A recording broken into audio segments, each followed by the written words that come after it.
Magandang araw sa inyo mga katrip. Ito yung fast cycle ng tubig sa aquarium in just 3 days. Sana subaybayan nyo.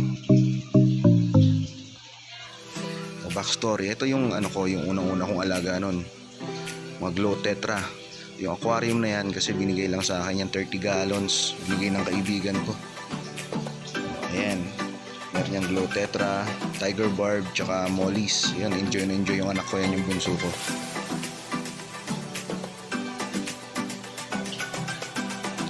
Tapos, ayun, naisipan ko na siyang lagyan ng Oscar. Bumili ako sa Cartimar, sa pet shop sa Cartimar, isang pet shop sa Cartimar na mura. Local Oscars lang siya. Natipuhan namin mag-aasawa, ayun, nagustuhan, binili na namin. Ayun, yung Glow Tetra tsaka yung Tiger Barb at Molly, nilipat ko muna sa 5 gallons. Nabigay lang din ulit ng aking kaibigan at kumpare dito sa kapitbahay ko. Ayan, kompleto, meron ng mga pump din yan. Ayan na. Ayan na yung Oscar. Ano nga pala yan? Tiger Oscar tsaka Albino Oscar. After 3 weeks na nalagaan ko yung nagulat ako, biglang lumaki.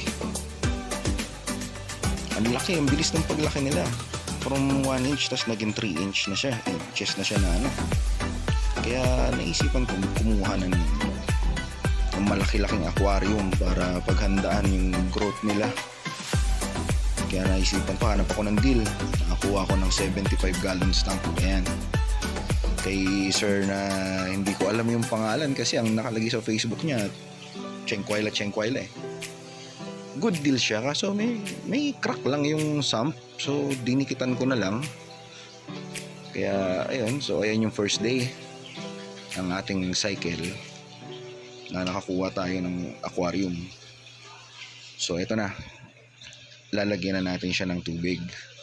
So hindi ko na binidyohan yung pagpuno ng tubig, pero yung first day nito, ito ang unang-unang gagawin natin dyan yung mga filter media sa lumang mga filter media yun ang ilalagay, yun ang nilagay ko para meron na siyang mga beneficial bacteria. Pag sinycle ko siya, mabilis na. Ayan, yan yung isa sa sikreto na para mapabilis yung cycle ng tubig. Tapos eto sa kabila, mapapansin nyo bawas yung tubig ng 30 gallons kasi yung halos kalahati niyan doon ko nilagay sa bago nating 75 gallons para isa rin sa mga naisip ko lang na papabilis ng cycle. Hindi nga pala ako expert, beginners lang ako, pero ito experiment lang to, katrip nga tayo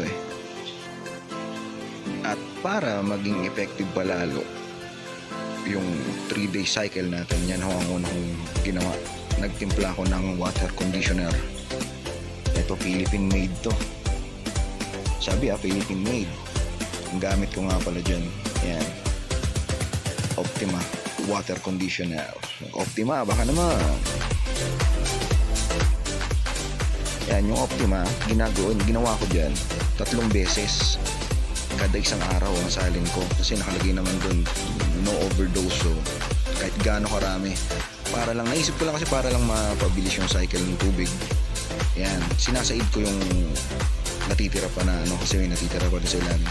Sinensyahan nyo na wala akong makuhang maliit na lalagyan. Susunod niyan meron na.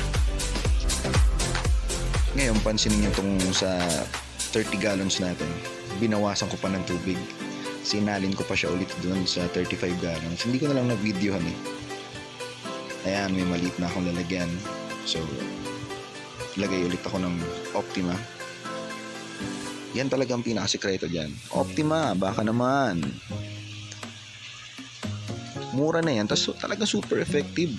Kaya niyang pantayin yung mga mahalin na water conditioning. Sa Lazada ko nga lang nabili yan, mura lang, kasi pati shipping, free shipping ko na nakuha.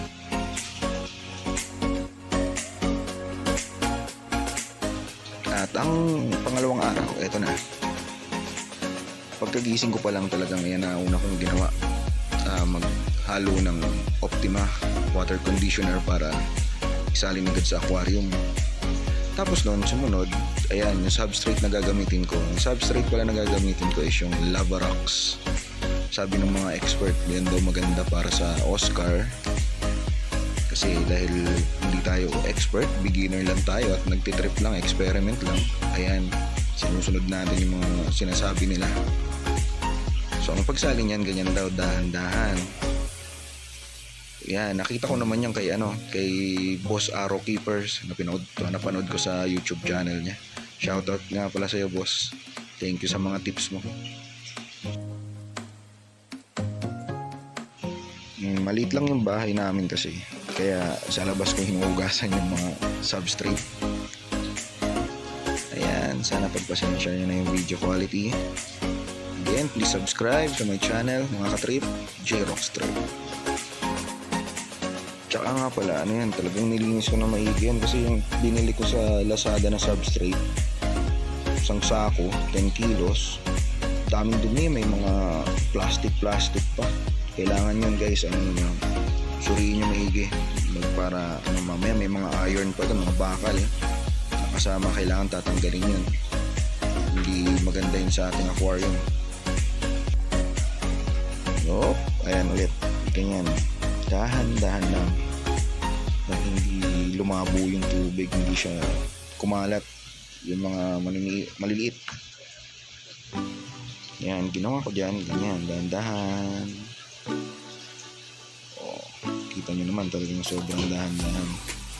Yung pag-condition ng water nga pala, yung sa paggamit ng water conditioner, kahit mas mahigit pa sa 3 times a day, okay lang yun pag gusto nyo mapabilis yung cycle. Napakaganda nun. Yun lang talaga yung number 1 na dito. Ginawa kong sikreto. Ayan, may mugmug. Tinapon ko na yan. So, ayan na siya. Medyo napuno ko na. Okay, finally. Ito na yung ating pangatlong araw. So, dinner time na yan, yung oras na yan. Kung ano yung ginagawa ko ng first day, ng umaga, papuntang gabi, ganun lang din ginawa ko. Napansin nyo, wala na yung Oscar dun sa 30 gallons. So, nilagay ko muna siya dun sa tip lang nung aking mga kaibigan dito na fish keepers din. Sa plastic ko daw muna ilagay. Parang pagbago kang bumili ng isda, ganyan din. So, ayan. Alas ko yan. Sasalin ko yan pagtapos namin kumain. So, di nakakain na kami po niyan, mga katrip. Oras na para isalin ng ating mga Oscar sa kanilang bagong 75 gallon tank na sinycle natin within just 3 days. Ewan ko mga katrip. Sa tingin ko tayo palang gumawa ng ganyan eh. Mali, hindi tama, pero tinry natin. Ganyan ko nga pala sinasalin yung mga isda ko. Kinakamay ko sila.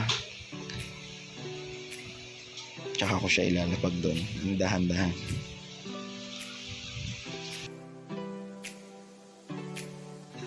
Medyo malikot silang hulihin eh. Tapos tatalas pala yung sa likod nila. Yung hindi ko alam tawag doon.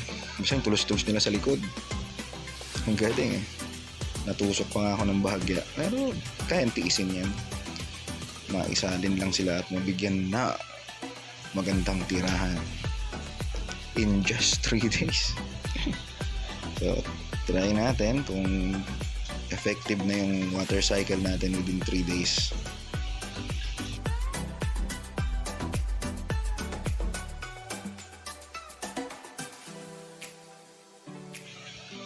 Ayun, mga katrip, nasali na nga natin. Malangoy-langoy sila, medyo mukhang okay naman sila. Ganyan sila pag bagong sinali mo sila sa mga bagong tank, bagong surroundings, environment. Nasa baba lang ang mga Oscar. Kasi very territorial daw sila eh. Yan, mga 30 minutes na yan. Lumipas na mga 30 minutes, naglalaro na sila. Mukhang okay ah. Effective talaga yan yung gawa natin na yan, experiment. May kasama nga palang pleko yan. Ayan, albino pleko, nabili ko rin sa Cartimar. katulong ko yan sa paglilinis ko ng tank. Ayan na kinabukasan. Masaya na sila. Okay na sila kasi kanina nung umaga niya, napakain ko na sila at dami nilang nakain. Lalo na yung dalawang tiger. Lalangoy-langoy lang sila.